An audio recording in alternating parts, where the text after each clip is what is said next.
speaking of Yes, I poured my second beer.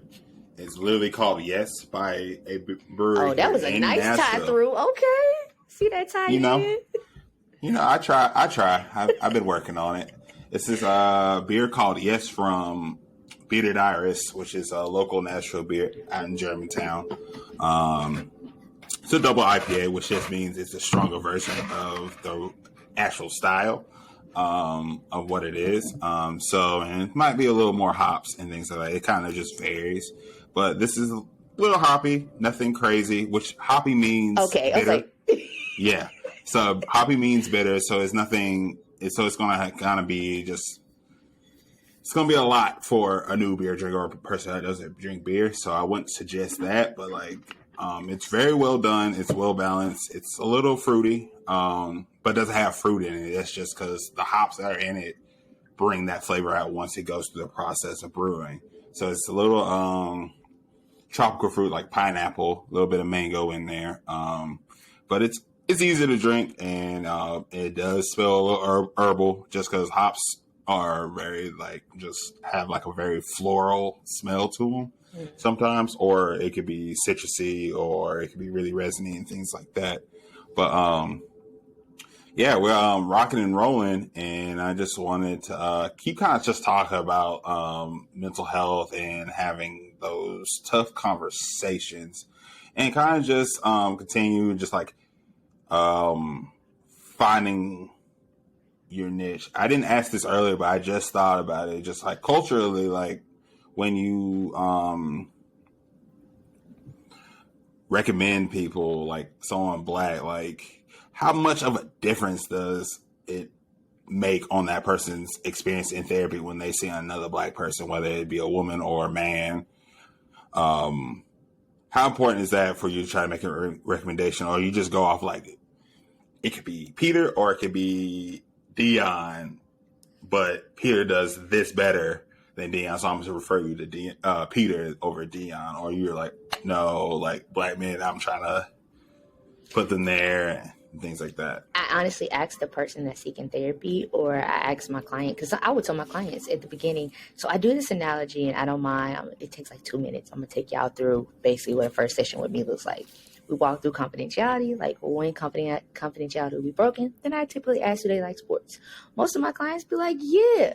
If they're a couple and one of them into sports and the other one isn't, I try to find something that goes along with what they can relate therapy to.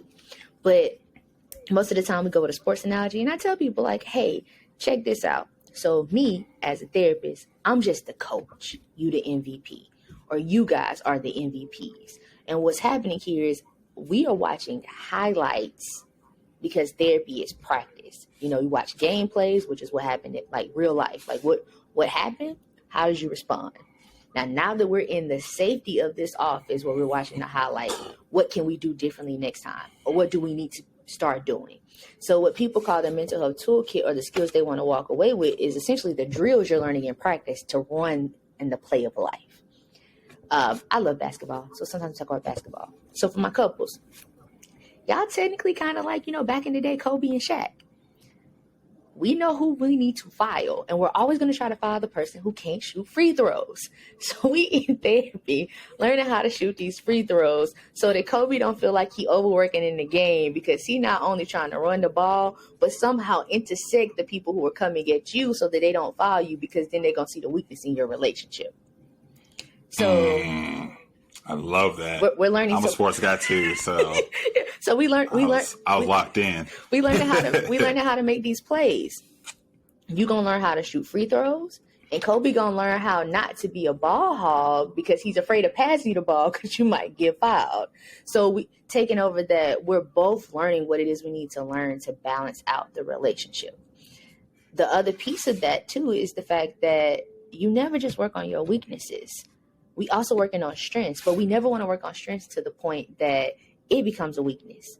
So if you are right-handed and you do right-handed layups, and we never work on your left hand, we only do the right hand because I know that's where you excel and you always going to make the shot, life is going to start coming at you on your right side because that's the side you always have the ball in. And you're never going to know how to make the switch so that you can actually handle the ball with your left hand and still make the shot. And maybe before you get to making the shot with your left hand, you just learning how to handle the ball with your left hand, which means we starting to dribble more with your left hand. So in sessions, I'm giving you homework. It's like, how does that feel to have the ball in your left hand? Okay, you dropped it, but check this out. You bounced the ball 6 times this time. Last time you only bounced it twice. See, you're getting that strength, making you feel more comfortable with it. For couples, it's the same thing. Okay, so an activity that some of my couples do, and it's really simplistic to some people, but some people gonna get the great analogy of this. Y'all don't like grocery shopping. One of y'all handles the budget and the other one makes all the preparation. But what would it look like if y'all made the budget to grocery shop together and went shopping together? So that the person that's doing the shopping understands how the budget felt. And so they understand what it means when you go off budget while shopping. But also so the person who made the budget understand what it's like when you're actually on those grocery aisles and having to make the decision of if I'm going to go within our budget or splurge a little on something that I know tastes better or has greater quality. So if we're not doing it together, y'all are coming from the standpoint of this is my job and this is my role and this is why it's important and you're not with me. But if we do things together, then we can kind of see why the other person is making the decisions they're making because we are not seeing the bigger picture. And the final part of that analogy is just telling them also, because I'm a coach, and this is tying back. I know y'all probably like, oh, is she going to answer the question? This is tying it back in. If I'm the coach, you can fire me at any time. You're a free agent. So you're not like Kobe and Shaq on that. You're more like LeBron was in the beginning. Like, you're a free agent. So if you're like, oh, Chemyeeka, you coaching me offense and I need to be learning defense. Or, hey, we've been working a lot on free throws and I think it's about time I learn how to shoot a 3-pointer. Okay, so let me go find a coach that's going to be good for that. But let me ask you, what do you think you need your coach to have? So some people say, oh, I need a black coach. Some people may say, actually, I don't care if it's a white coach, it's an orange coach, it's a woman, or it's a man. I just need them to have this skill. And if I've worked with you up to that point, then I kind of have an idea of what you mesh with already. So I know I can look for a therapist that kind of has all that for you. And if I haven't, then I'm going to find you someone that's going to be what you asked me for. And then you get to learn if that's what you need or not. If you really just need a black therapist or if you need a therapist who's good with depression, it doesn't matter. And so the connection often comes from seeing someone that looks like you makes you feel more comfortable. And as a therapist, my job is to help you advocate for yourself. So after you get past the point of feeling comfortable and you now know what therapy feels like, you may be more willing to even be with someone who doesn't look like you or understand that their job title is more important, like what they're giving me. So even if they don't look like me, I am comfortable with me enough now that even in that therapy session, I'm going to be me no matter what they look like, and we're going to get this work. Gotcha. And then I definitely want to start wrapping up and want to ask one last question about mental health and grappling with that. I notice sometimes when people talk about certain things, they don't want to. You mentioned it on Mind of a Man podcast. Shout out to my man down there. You were talking about how like having these conversations and they could be hard. Is that just due to just like a person not wanting to be alone, and what attributes to like kind of like that fear a little bit, and how can people kind of conquer that fear and be able to have that conversation? Because that's what I fear. I fear what people are going to think about me and or relationships before. I was definitely, when that hard conversation came up, I like shut down and get rid of the relationship until Ashley came along and kicked me in my pants to get my act right. I noticed I was like, I don't want to be alone. I don't want to feel loneliness. And I think that's something a lot of people don't really talk about. I promise you I'm getting to my question, but this is just like my input. I think those conversations are so hard. It's just because we don't know how to deal with being alone and being okay with being alone and not be lonely. Because like those conversations can sever relationships. No matter, you can have the nicest conversation with somebody, but still, they could be like, "Nah, I'm done. I'm done fucking with you now." Like, blah blah blah. How can people have those conversations and deal with the consequences and be ready for those consequences. Because I think that's a conversation that's not talked about enough in these hard conversations. People are just like, you got to have the hard conversation. Just have it and deal with it. And it was like, but how do I deal with it? You just do it, and because it needs to be done.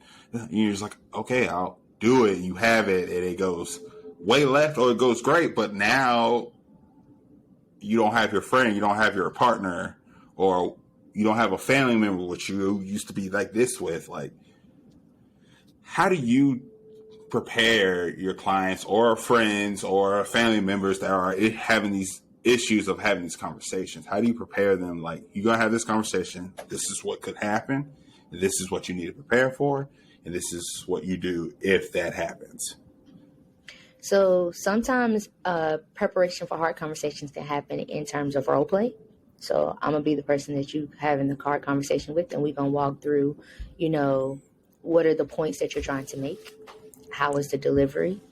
Walk people through what are the steps to having a hard conversation. So depending on, I'll come from a couple's perspective. When we're talking about having hard conversations in our relationship, what time of day you trying to have that hard conversation? Are you trying to have it when they just walking in the door from work? Are you trying to have it as soon as y'all wake up? Or are you saving these conversations at night in bed when y'all trying to go to sleep?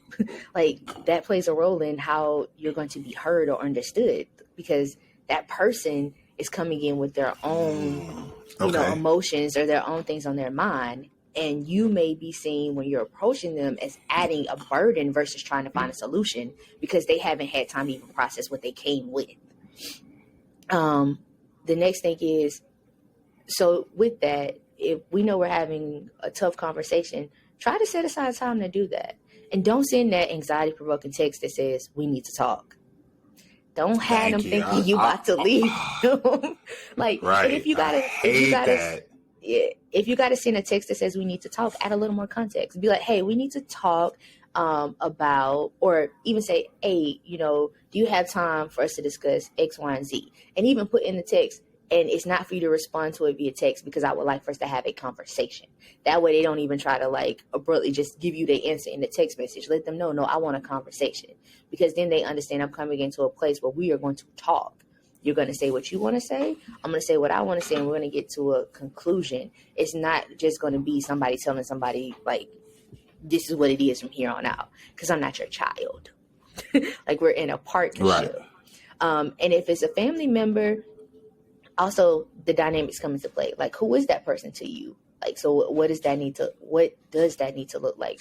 Does that need to be, hey, we need to have a conversation about X, Y, and Z, and I just want to, how do you frame it? I would love to know how you came to that conclusion. So then I can tell you, how I came to mine. Also, from the standpoint of couples, especially having a dedicated space that you have tough conversations. If the bed is for sleeping and doing other things, don't bring arguments in there, because sometimes you're noticing you're having anxiety going to your room and you don't know why. Or you have anxiety going into your room because you don't know what's about to happen. It could be going to sleep, having sex, or getting into an argument that lands in one of y'all not even sleeping in the room. So one of the ways to avoid that is make that a space that you said, this is not where we have arguments. This is not where we're going to get into discussions or have disagreements. This is what we're doing in here.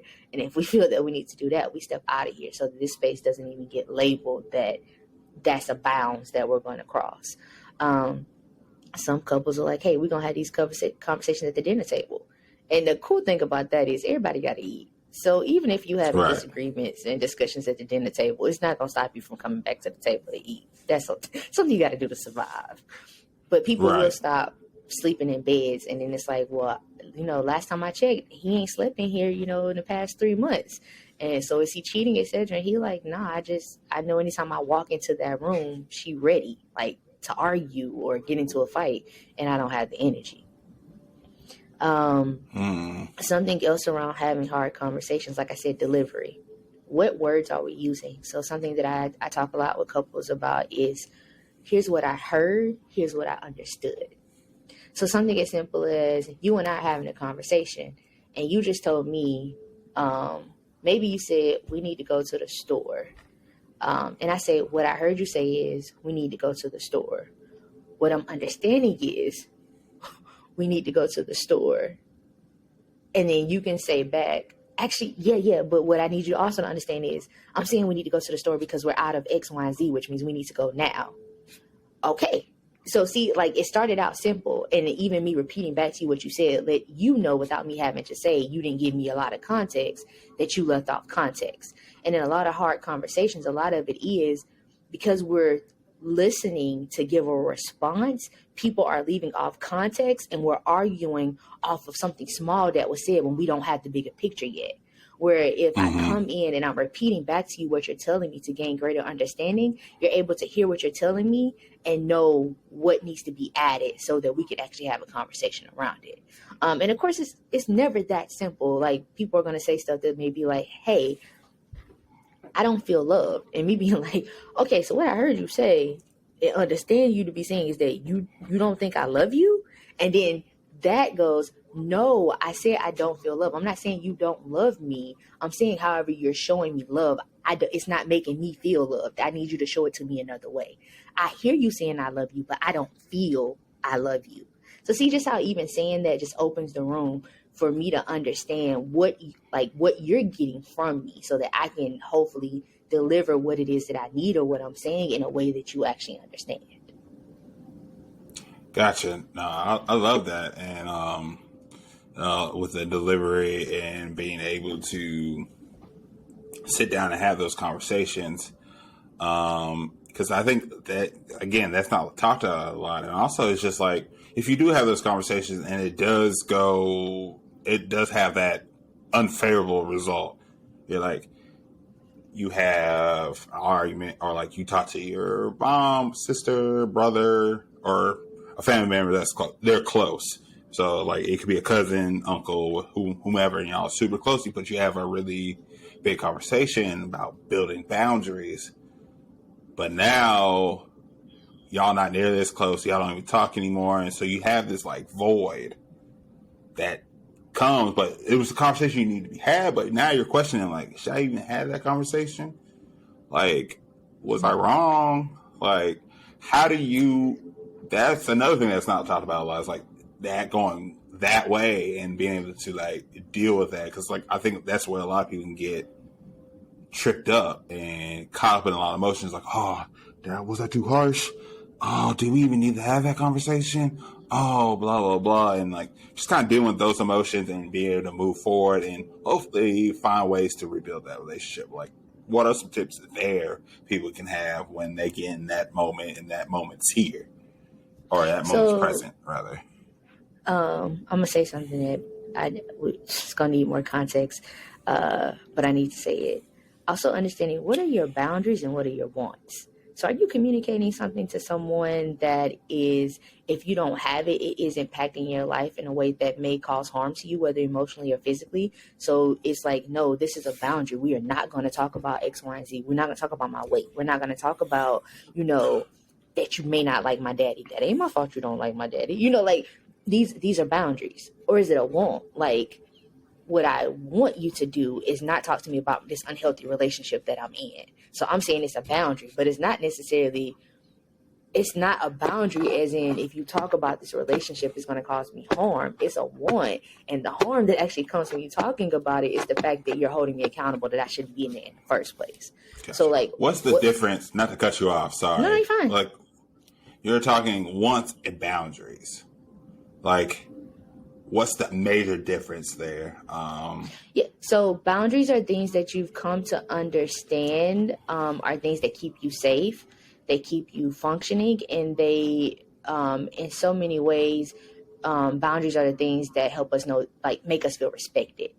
So when you respect my boundaries, as in my time, how I want to be loved, caring for me, like whether that just be making sure that, if I've told you I'm allergic to something, you're not putting it in my food or like constantly offering it to me. And I've told you 1,001 times, like I'm allergic, because the outcome of that is I would die, so boundaries are things that oftentimes do maybe have a life or death attachment to them, but also they are things that if those boundaries were crossed, they really do hurt you. So like people who are like, man, you lack boundaries because everybody in your life use you, or everybody in your life in some shape or form, they like what they take from you isn't the same thing they give to you. So boundaries, huge way of respect. Want, Right. it's kind of like that need versus want thing. We often want a lot of things that we don't necessarily need. I may want a Louis Vuitton bag. Do I need it? They make purses out here all the time for a lot cheaper that do the same thing. So I don't necessarily need a Louis Vuitton bag. I may just need a bag that's going to carry some stuff. So the want there is, I want this specific label or brand. The need is, actually, I just need something that still functions in that manner. So some of us are saying we're having hard conversations about boundaries when we're listening to some of these relationship podcasts or relationship conversations. And it's like, was that a boundary or was that something you wanted? Because what I'm hearing is that he giving that to you. He just not giving it to you the way you want it to be, like wanted it. You said for Valentine's Day, you wanted this grand gesture to say, I love you. And he went out and, put a dozen roses on your car and maybe cooked you dinner. And you're like, yeah, but what I wanted was a hotel room, these, grand bouquet of flowers spread across the floor, and you proposing to me. So that hard conversation, like, where you're like, oh, well, the boundary was you're not listening to me and giving me what I want. No, there was some context lacking. And you got what it is you said that you needed, but you forgot to say how you wanted it. And for some people, they can be like, I'm lost. It's the same thing. I promise y'all. It's just the example switched up. But I guess another one is when our parents tell us, like, I provided food on the table, you had a roof over your head. And some people are like, yeah, but what I lacked was, you didn't come home and tuck me in bed every night. You didn't read me bedtime stories. Like the affection some people are saying they got when we were at the dinner. To my games. Yeah, or when we were at the dinner table, children were eating. We weren't able to talk to you and daddy about our day because children don't get in grown folk business. So that thing there of what is it that it was that you're trying to state that you needed and you didn't get? I need affection. And as an adult, I don't know how to tell you, hey, mama, we need to spend more time, and I would love for us to do things that, maybe you see as you not my little friend, but it's not me saying I want to be your friend. It's saying I need you to tell me that you love me, and it not be that you saying you provided for me. I need you to show me affection and show that you love me by being involved in the things that I like, by asking me questions about who I am. Right. No, yeah, you see. I feel like I'm in therapy session. You taking shots, Chemyeeka? Because that's where we went to. We had a whole therapy session, people, with Chemyeeka Tumblin right here. So hope you got that good insurance. Y'all are funny. Yes. So, but basically, from this conversation, I really just pulled out like context, communication, and education, either whether it's self or other education. What I mean by other education is learning about the person you're involved with, whether it's your friend, your mom, because like that, those relationships need to be understood too. You need to be educated about that as well. Like your mom goes through something different, or your dad goes through something different than what you did at their age. Like my parents grew up in racism, so like I still remember like my dad, rest in peace. Was talking about how he was going to a game in like Louisiana or Alabama somewhere, and they had to hide their head under the window just so the Ku Klux Klan that was standing out there with pitchforks and torches ready to blow up the bus if they saw those black boys going to play a basketball game. We're causing trouble. So it's like understanding like how like we're walking throughout life was way different, and we not even realizing that. And or like your significant other, like where do they come from? They might come from a family full of trauma, and they had trauma growing up while you had a glistening life for the most part. Like people make mistakes, but they rectify them. So you had a relatively smooth life, and you thinking, because that was me. I was like, I thought everybody had a pretty decent lifestyle, then learning that's not necessarily the case, and learning that and knowing that. But I feel like those are the three main things I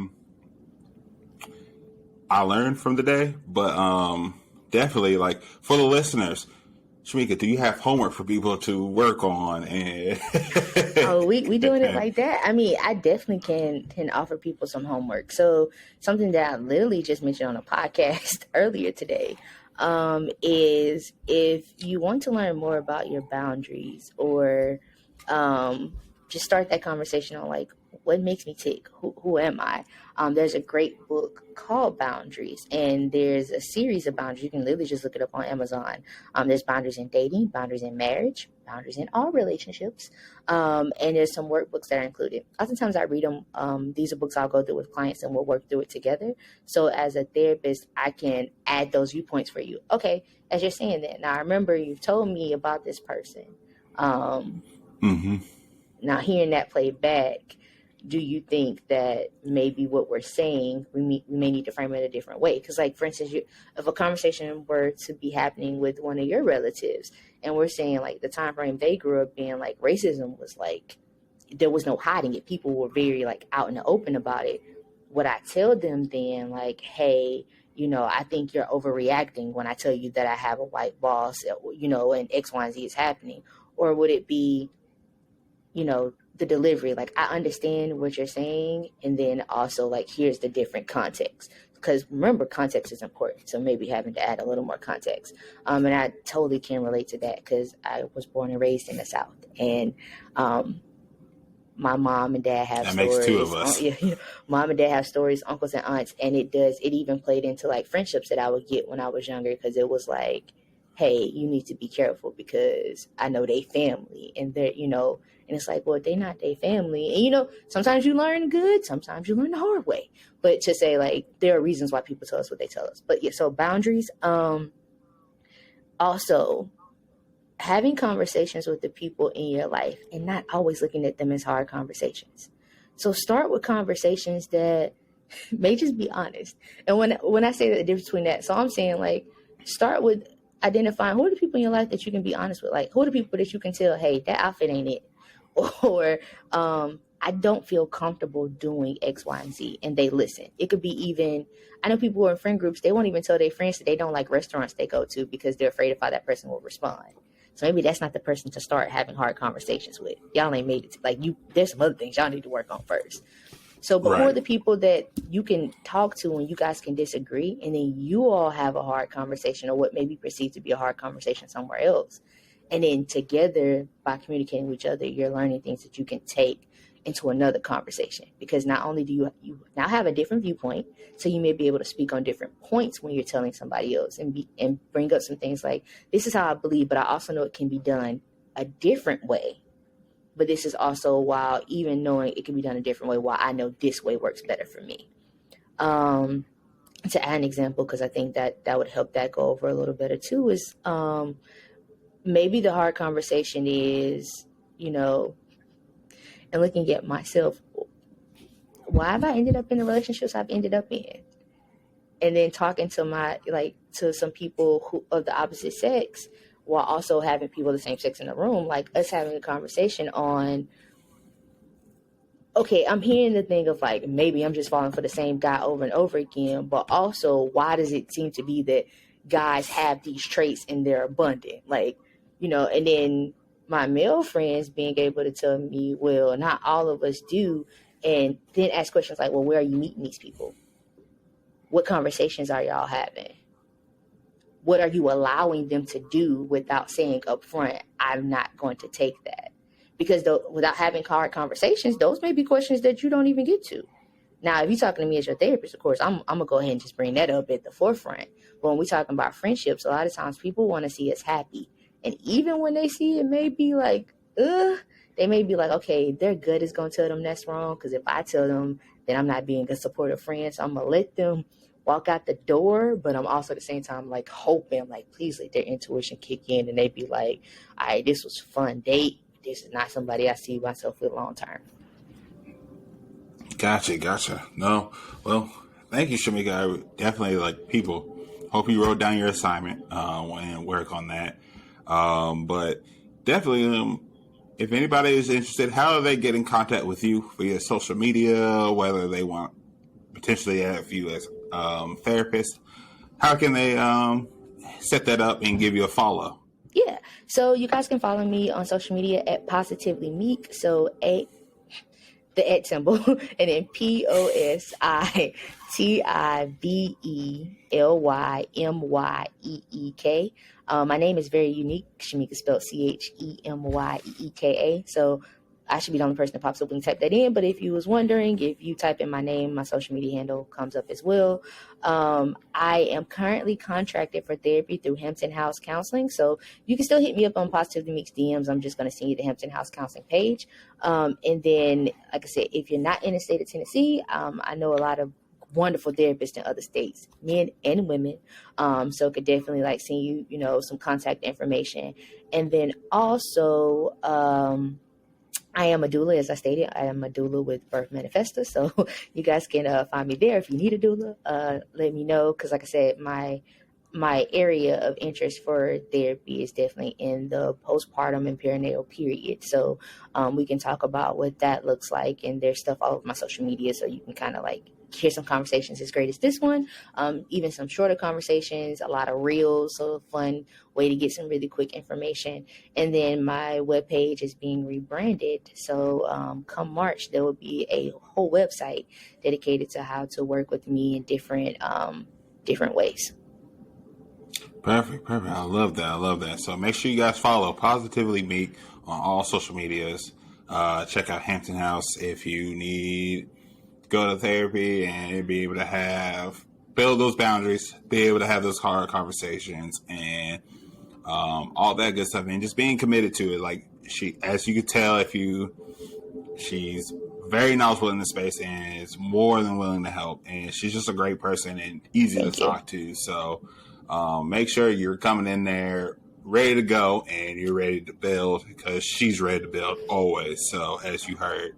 And of course, you can follow me, the Bearded Brother, on Instagram and Facebook. And you can follow my YouTube channel, the Bearded Brother. And you can buy merch off of www.thebeardedbrother.com and see everything I'm into, from events and to things I'm up to through my blog and all that good stuff. So, as always, when you listen to this episode, grab your friends, grab a few beers, and of course, drink up.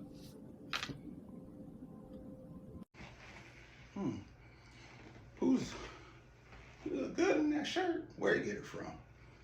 threadsbydress.com. Get you some real handmade swag with some Ghanaian pride. Tell them your boy sent you.